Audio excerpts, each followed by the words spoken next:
folks, and welcome back to another episode of Encourage, Build, Grow. I'm your host, Randy Wilburn, and we are here today talking about leadership development, communication, and personal development for design professionals. And I've actually got another friend, as I told you a couple of weeks ago on the podcast, that I've just been twisting the arms of all the people that actually like me to convince them to come on this podcast. And eventually I'll get other people that don't either know me or don't like me to come on this podcast. And that's kind of the way that it's working out. And in all seriousness, though, I have a good friend of mine, Greg Bland, who is a registered landscape architect. He's actually a friend of mine. Our kids know each other. We're kind of quasi neighbors because he doesn't live that far from me here in Fayetteville, Arkansas. But Greg has been doing landscape architecture for some time now, and I thought it would be really cool to have him on the podcast to talk about leadership and communication from his perspective and then just kind of go from there. So without further ado, Greg Bland, how are you doing? And I'm doing great, Randy. Thanks for having me on your podcast. This Absolutely. is a lot of fun. Glad to have you over to the house and get to catch up with you a little bit. Yeah, we're actually sitting out here on his back deck. It's a nice cool breeze. We've been feeling 90-degree heat here in Arkansas in the late September month. So it's nice to get a little respite from that. But well, that's cool. So Greg, why don't you just talk a little bit about yourself and your background, just to share with the audience where you've come from, and as we like to call it, your superhero origin story. My superhero origin story. Oh, wow. Do I have to tell about the kryptonite as well? Yes, you have to tell it all. Well, I mean, you say you're Northwest Arkansas. I was born in Fayetteville, so I'm a hometown guy here. I've always been loving Northwest Arkansas and the landscape here. Spent most of my time here. Went to the University of Arkansas. Spent a little bit of time in Nashville, Tennessee, kind of cutting my teeth over there, kind of learning the trades, and came back over here whenever got licensed and decided to kind of set up shop for myself and doing some fun design work for custom homes and other landscapes that kind of call for that same level of detail. So, and I know that I've seen some of your work. Your work has been featured in several magazines locally, and I was really blown away. I'm like, man, my friend actually did that. That was kind of cool. So, a lot of times people don't know what landscape architects do. And anybody that's listening to this, you know what you do as a landscape architect, but just give the audience just a rough idea of what a day looks like for you when you're in the throes of multiple projects. Oh, I would just love to tell you that I get to spend all my days walking around outside picking roses, and it's it's probably a lot like a lot of your listeners. I sit in front of a computer probably, more time than not. I do get to go out and spend a little time on site, meeting clients, walking around their landscapes and kind of talking about improvements, or maybe it's a new site, a new home that's about to get put in the ground. So we kind of help pick where that house is going to go and the orientation and how it's approached, where the pool's going to go. That's that kind of fun stuff. I mean, it's a lot of educational, people are hiring me, they've never hired a landscape architect or a designer, and they're just kind of, so I have to educate them a lot and say, well, I don't just pick plants, I'm working on the drainage and the lights and tell them my analogy is, if your landscape is a cake, I spend in the icing is your plants. I probably spend 90% of my time on the cake and maybe 10% on the plants. You got to know on the front end, what that icing is going to look like. But I spend more of my time, doing grading and drainage and slopes and all that good stuff. So I enjoy it. Okay. So, I mean, what I'm curious to learn is was it what you expected coming into this when you were going to school and you were studying landscape architecture? I actually have quite a few landscape architect friends, and they all have different stories about what they expected coming into the industry. And I'm asking this really for those that are listening that may be studying landscape architecture right now in school, and they don't know kind of in what direction they're going to go when they come out. But was it what you thought it was going to be? I would say it's coming around. Like I'm getting to direct it kind of more into the direction that I wanted it to be back then. Okay. Which was what? Well, just, the idea of, being able to come up with a great design and have somebody implement it. Yeah. Coming out of school, you think, oh, I'm a great designer or whatever. I can throw a few lines on a page and somebody's just going to fall in love with it, and it's just going to appear in the landscape or in the built environment. And there's so many more things that they don't teach you in school, that, the politics of it, the getting people on board with your ideas early before they even see a design. So it's just all the relationship building, and it's a huge process and huge profession that you kind of come out of school thinking you know it all, but it's kind of a lifelong learning process, really. It is, and the fact that clients have opinions is one of them for sure. Yeah, you get humans involved, and there's all kinds of fun stuff that happens. Yeah, no, I love that. So let's stay here for a second, because I would like to talk about because you brought it up, and it's something that we talk about a lot when we talk to design professionals. It's some of it is the lack of preparation beyond the scope of the technical abilities that an individual is equipped with when they go to college and go through and matriculate through and get a degree. What were the things that were missing for you? And I'll give you an example just to kind of help you. A lot of design professionals that I talk to say, man, we never got like project management training. Nobody ever walked us through how to work with a client. Yep. They just told us how to deliver a product. Or service, but they never walked us through those interactions and those relationships. And I'd love for you to kind of talk about what you didn't get and what it took for you to actually get up to speed where you felt comfortable and felt like you were actually doing something. It's so easy to throw, the education system under the bus. They've only got you for 4 years. Right. And I'm not trying to do that at all. I get it. But I mean, I think a lot of our people in our profession will do that. Well, they just didn't prepare me, blah, blah. Well, it's just part of the system is you learn some of those technical things in school. But yeah, the out on the job, having those interactions with that contractor and learning how to rely on them and just all the different follow-ups you've got to do and the documentation as you work with the client and kind of keep good notes. There's tons of good things you learn in school, but just how you apply them the system of actually going and interning underneath someone who's been there and done that, really, it's critical. Yeah. Would you have done anything differently in your years in college before you'd actually gotten out into the workforce? Maybe a different type of internship? Maybe you would have tried to do something else to develop your skill set? Yeah, looking back, I probably would have taken a couple more business courses. Okay. Because I wouldn't, I kind of imagined that I would be out working for somebody else, which I did for a little bit, but, going out on my own, you just kind of do some learn as you go, trial by fire things. Right. And some of those lessons can be a little painful, but boy, they stick with you. Yeah, no, they definitely do. They definitely do. So I like the fact that, I appreciate your honesty about that, because I hear it over and over again, and I don't know that there is a way to change the curriculum of schools in terms of making sure that they give more of the soft skill development side of things for design professionals, which we all know they need, right? That's why I talk about leadership development. That's why I talk about communication. To me, they're like the two major things. But why don't you share like some of the leadership lessons that you've learned over the years that have really served you well as you've gone out to serve the needs of your clients as a landscape architect? Oh man. Some of the most painful ones always come with dollar signs. Yeah. When when you're dealing with the client, preparing them on the front end for what bills might be coming down the road. And that's just so critical. And I think, when you're first starting out, you don't know. And so it's really hard to kind of project those things, but really kind of getting that communication in early and saying, hey, here's where we're going to go. And if you maybe you've planned so many hours or so many dollars and you've gone way over, just, you got to chalk that up to education, you've paid for your education there by, hey, I'm just going to stick to my word. I'm going to charge you what I said I was going to charge you, and I'm going to eat the rest just because, there's so many times that happens.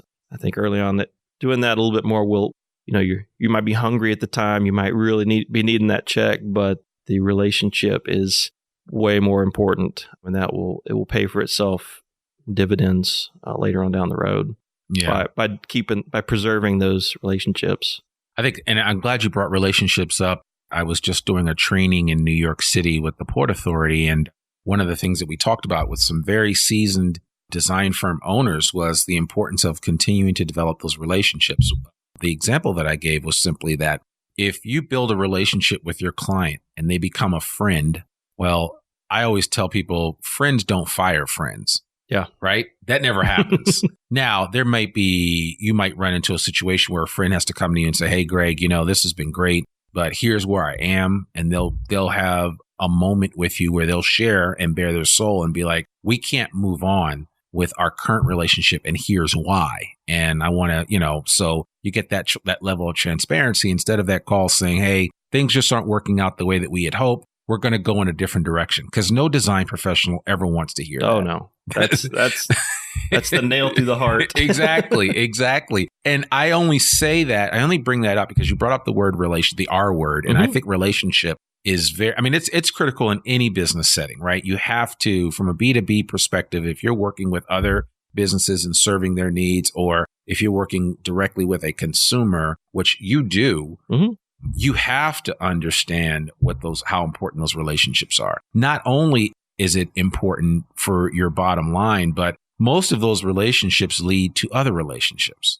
Oh, yeah. And I'm sure not most, but a good portion of your work is probably word of mouth. Yeah, a good percentage, I would say. So it's like the 80-20 rule, right? You probably get 80% of your business from 20% of your clients. And the people that are unhappy are going to speak out more loudly than the ones that are happy. Absolutely. So, and you got to keep them happy. Yeah. So what do you see as some of the biggest challenges facing design professionals, and specifically landscape architects, since you are in the throes of it, but what do you see as a threat to the industry as it stands right now? Well, I'm a home-based business, so I work out of the home, and so I don't. You've got a nice setup there. I mean, thanks. Your office looks good. Well, I'm not out there, cruising through other people's offices all the time. So my view on that's a little limited. But I just know from my point of view, the technology changing every 12 seconds is really hard for the solo entrepreneur guy who's just trying to manage everything. Man, when you got 10 different pieces of software and 3 of them are, updating, it's just hard to kind of stay on top of that for sure.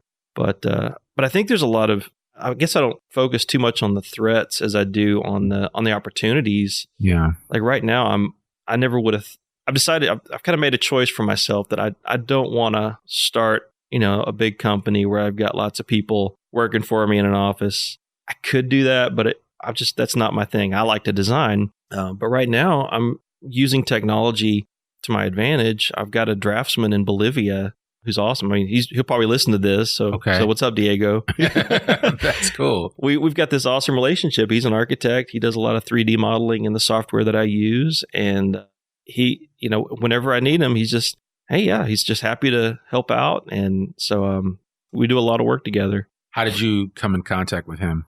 I used a website called Upwork. Yep. Sure. Outsourcing. And it's just anything that can be done on the computer, you can get help with. Because those of us who are, kind of get overwhelmed at times, the wave of clients comes in all at once. Like right now we get 7 new clients in the last week, they're calling and just like, man, how do I deal with all this? So setting up some checklists and some routines that are standardized that you can help kind of hand off in bits and pieces really helps. I know, man, we're hitting like 10 different subjects right there. No, it's fine because you're bringing up a good point, and it's actually taking me to that other place that I like to talk about, which is the future. You obviously, I keep telling people that in a not so distant future, there will come a time where design firms will be able to go out and just like you order or get an Uber or a Lyft, you'll be able to find a design professional that can come in and help you on a project. And you will be able to vet them by looking at their portfolio of work, what they've done, how competent they are, and then you'll be able to pick and choose people from there. Now, a lot of times people say, oh, well, I don't really want that because I want everyone internally. And I don't know that we're going to have that luxury. Yeah. I just don't think it's going to exist. And so what you're describing in terms of your relationship with Diego, we're seeing it there. There are several design firms, architectural design firms based out of India that will basically pick up where if it's 5:00 in La Jolla in California and I'm wrapping up for the day, I'm transferring all my files to a server in the cloud. And then we have a team of people in Mumbai or someplace else in India or someplace else, just fill in the blank. And they're going to pick it up from there and start working on it. And then when I come back to the office in the morning, I'm that much further ahead. Mm-hmm. Now, a lot of firms are willing to embrace that, and then some are resistant to it. And I think those that are resistant to it are going to miss out because and you are a perfect example of that because you are a solo practitioner, like you said. Sure. And you're using somebody in another country that has a lot of the same capabilities that you have to generate additional work and to also be able to take on what you have on your plate and help you out. I do the same. I do that. I can, when it comes to podcasting and a lot of my website stuff, I can do all of that, but I just don't have the time to. And we're finite creatures. Yeah, exactly. Exactly. So I always have to look for some help, but I only say all that is to encourage those that are listening is where and when possible. If you're a small design firm owner and you can identify some skilled individuals to help you, especially on the design side of things, which can tend to take up a lot of time. I'm not suggesting that you hire somebody externally for business development unless they're local, because, you can't have anybody doing BD for you in India. That would be very difficult unless you're doing business in India. Yeah. But I think you can hire individuals like a Diego and others that can help you achieve objectives that you've set forth in your organization. Well, and I can and I've heard the pushback from other people too that, it's like, well, why aren't you, hiring somebody here locally or whatever? It's like, well, I don't have a consistent need and, it's really complicated trying to, keep somebody busy. And I've done it and it's hard. And it actually increases my workload instead of taking it down. You're talking about, going to India or whatever. I kind of like the South America thing. It kind of keeps us on the same time zone roughly. Yeah. And so we're kind of working side by side rather than handing off. It's like when he's got a question, he just shoots it to me and we're back and forth. It's great. But also, I think people will say, well, you're abusing, the system or whatever. It's like, no, well, he's getting paid really well, right. For where he's at. From what I understand. Yeah. I don't know for sure, but everything I've looked up, he gets paid pretty well for where he's at. And I couldn't afford that here, and still make a profit. So, it's just kind of the life we're living right now. And, it's been a help. Yeah. No, I think it's really good. And I know a lot of people listening probably have questions about, well, what does that look like and how hard is it? Because I personally work with virtual assistants in Asia. Mm-hmm. And so I'm usually always 12 hours behind them. Yep. Actually 13. And so when I'm getting up in the morning, they're about to, they're calling it a day. And when I am going to bed, they are just getting started. So, our conversations tend to work out, happen early in the morning or late in the evening. Yeah, you've got a small window at either end of the day. Yes, there is the drawback of not being able to just like, I have a question or an idea at 12 noon my time. Well, I know if I send them a message, they're not going to respond until about 6 or 7 hours later. So, I have to kind of, you have to govern yourself accordingly, but it's not that difficult to do. You can certainly do that and figure out a way to set it up. But you're right. If you can get in the same hemisphere in similar time zones, especially with people in South America, and there are virtual assistants everywhere. It doesn't matter.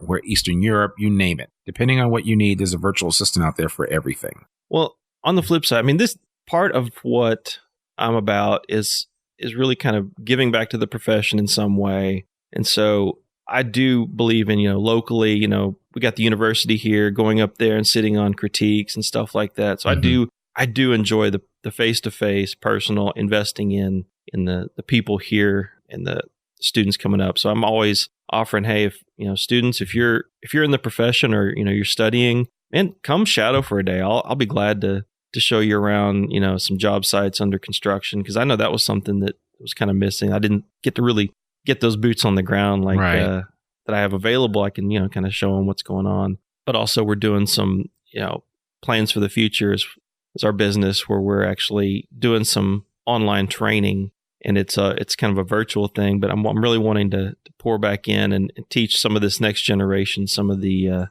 lessons learned, as we've gone through, learn them for ourselves. Well, tell us. So you've got Landform Design, which is your design practice, but then you also have plans for the future. Tell us a little bit give us a glimpse inside of plans for the future. Is it a landscape architecture university online, or what is it?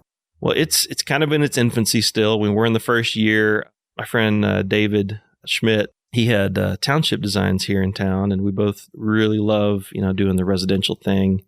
And we both, been doing it a while and kind of had realized we've gained some knowledge along the way that we could pass along, and really to kind of benefit the most people. We saw that the technology was there to kind of record and create a class that could be accessed anywhere in the world. So it's plansforthefuture.net. It's, we call it, it's the rough version is kind of up and running right now, but it's one of those things that, you kind of, once a student buys in, they're in it for the long haul, and it's going to get upgraded and improved and added on to as things go. Okay. So yeah, it's starting off slow, but I'm hoping the idea will catch on. As if you don't already have enough work to do, right? I'm telling you, parenting. Yes, the whole running 9 a business. yards. It's always fun. Something. So what do you see in the future for landscape architects? That's a great question.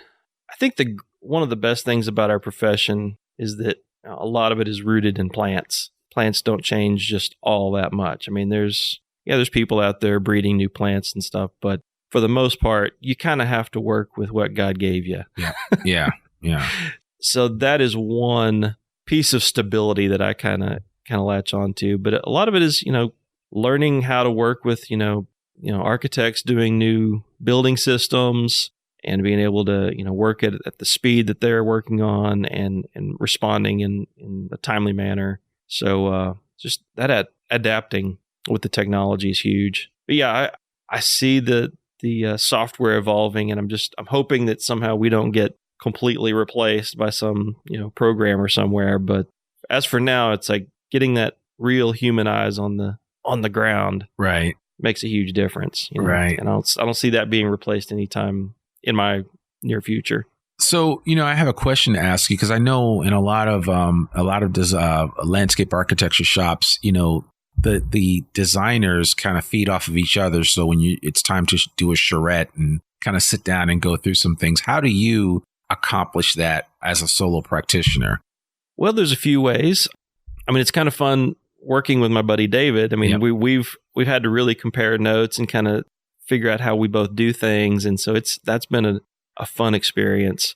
The continuing education credits you got to have. So I'm constantly going to seminars and sitting in classes and learning from other landscape architects. So that's just the camaraderie there is a lot of fun. The state ASLA is very important. ASLA is the Landscape Architecture Professional Association here. So how many landscape architects are there in Arkansas? See, you gotta prepare me with those kind of questions. I was just wondering, because I would imagine that it's not enough. Yeah, it's a pretty small number.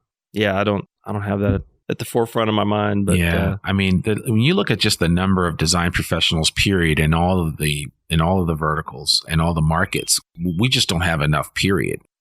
So I'm even telling young people, hey, you should consider a STEM. You should consider these options that are out there, because there's just going to be a lack of them. Just like people are having a hard time finding good plumbers, having a hard time finding carpenters. I mean, we're missing out.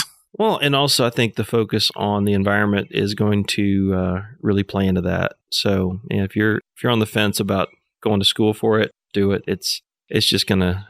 I think the demand's just gonna grow. Yeah. Yeah. And what have you been doing lately to continue to refine and hone your business sense? Since that's not what you were classically trained for, what have you been doing personally to really fine tune that, whether it's your ability to interact with a potential client, your ability to interact with another trade within the industry? How have you been, what have you been doing to improve that?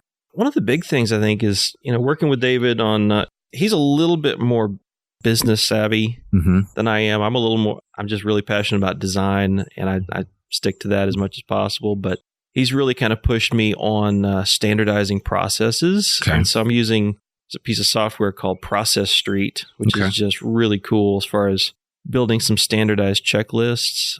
And so every time I go through a project, I'm always adding one little step. It's like, whoa, I should have had that one piece of information right there at my fingertips. Next time I'm going to ask for that ahead of time, and then it'll go into the system. And so I know designers a lot of time. I know I resisted standardizing. It's like, hey, it's just me. I don't need handbook. Yeah. But when you do standardize the non-creative portions of what you do, it really frees you up. So whenever you have time to do the creative portions. By standardizing the other day-to-day things, it gets you through those faster so you can design more and do a better job at it. Yeah. Well, it takes all the guesswork away. I mean, you just don't have it. And you don't miss the things falling through the cracks. Right. It's been right. And it's also digitally, so it's sitting in the cloud, and actually you can bring in other people like those digital assistants, or my wife Julie, she does the books, and so she's over there helping, putting together some promo packets whenever I want to send those out to a new client or whatever. So she's right there with me, kind of improving the system as we go. No, I love that. Yeah, Process Street. I've heard of that. There are several out there that firms can use. I'm always surprised when I go into some of these. I've gone into some $1 million plus firms that, environmental and planning and landscape architecture firms. They may have 30, 40, 50 people, and they're still doing everything on a dry erase board, scheduling on a dry erase board and an Excel spreadsheet. And I'm kind of blown away by it. Not that you can use the basic tools, but there are enough new systems out there that can help you. And I think there needs to be more simpler systems. Everybody can't afford Deltek. Yeah. And Deltek may be overkill. And I know that's heresy. I've done a lot of stuff. I've done a lot of work with Deltek. So I love Deltek, but it's not meant for everyone. And just like you're using Process Street, there are other programs that are out there that are worth things like Asana, Trello. Exactly. They're cheap or free. Super helpful. And it's probably worth it for you to, especially if you're a solo practitioner and you don't want to use like a Process Street. I mean, what Greg is mentioning with Asana or Trello, you can probably come up with a simple manual for how you do your work and then plug it into some of these off-the-shelf softwares that would be available to you to use to then streamline the work that you do. So as Greg mentioned, you can get back to the thing that most designers, I believe, enjoy, which is the design. Sure. Yeah. And, and in plans for the future, that's one of the things is we've built out some of these processes so you don't have to start from scratch. And so our beginner version of plans for the future is all about if you're starting up from scratch, this is the boost that's going to get you up and running faster so you don't spend 6 or 8 months, spinning your wheels trying to reinvent the wheel. And so, yeah, that's kind of why we did that. All right. I love that. That's great. Well, man, I really appreciate you taking time today to just sit down with us and kind of give us some insight into what it's like as a solo practitioner and a landscape architect. And like I said, I've seen your work, and I'll try to link to it if I can still find that article online. I think it is, or maybe you can share it with me. I'll set you up. Yeah, that'll be good. We'll link to that in the show notes so you guys can check out Greg and what he is all about. But Greg, if people want to reach out to you, what's the best way for them to do that? Go to landformdesigns.com.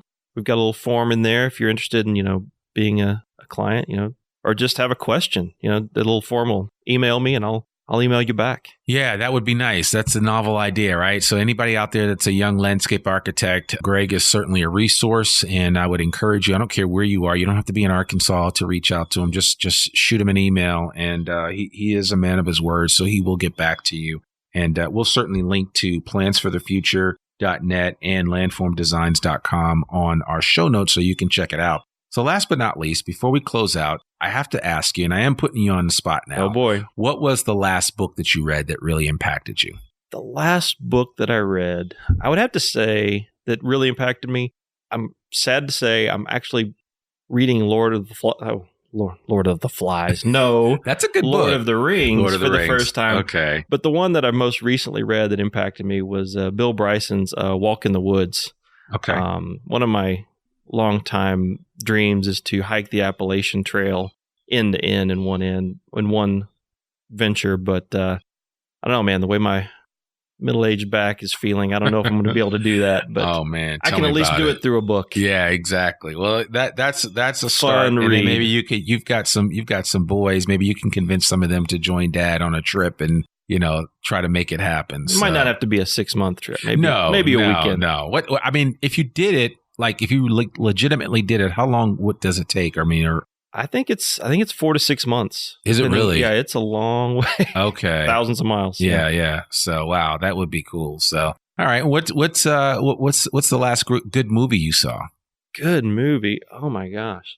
Oh, boy. Well, my son's really showing me some interesting movies lately, and this one was interesting. I don't know that it would be appropriate for all audiences, but Baby Driver was an interesting... With Tyrone Egerton, yeah. It was a good movie. It was really crazy, though. It kind of felt a little Quentin Tarantino-like, that was before everything hit the fan for Kevin Spacey. That was his last movie. Well, that was his last one before he got thrown under the bus. Exactly. Yeah. So but it actually is a good movie. It is. Very I thought it was a really interesting movie. Great soundtrack. The way the great music soundtrack. Was amazing. Yeah, that is true. And the ending is really kind of threw me a little bit. It's rough. Yeah, it is. It is. So yeah, no, that's definitely, I have to check that out. All right. Well, cool. Well, so there you have it, folks. Greg Bland, the man with the plan, no pun intended. He is a landscape architect that's doing some amazing things here in Northwest Arkansas, of all places. But there's a lot of good things happening in Northwest Arkansas. And I actually have a podcast about that. And at some point in time, I'll share with this audience what I share over at that audience, because I think that at some point we can kind of connect the two. Cross-pollination, right. Exactly. I'll do that, especially for those of you that may be looking to move or relocate to this area, and to understand why Greg and I both live here and why we really enjoy the place that they call Northwest Arkansas. So that's all I have for today's episode of Encourage, Build, Grow. Remember, our focus is helping leaders develop, helping you become a better communicator, and ultimately a better person through personal development. And I'm your host, Randy Wilburn, and you've been listening to Encourage, Build, Grow. You can check us out. You can hear all the episodes of the Encourage, Build, Grow podcast at our website at encouragebuildgrow.com. And you can check me out and connect with me on most social media at Randy Wilburn, Instagram, Twitter. That's where I can be found. And all the other ways to reach out and connect with me will be in our show notes, and you'll be able to find those on our website. So that's all we have for today. We hope you make it a great one, and we will see you right back here at the appointed time next week.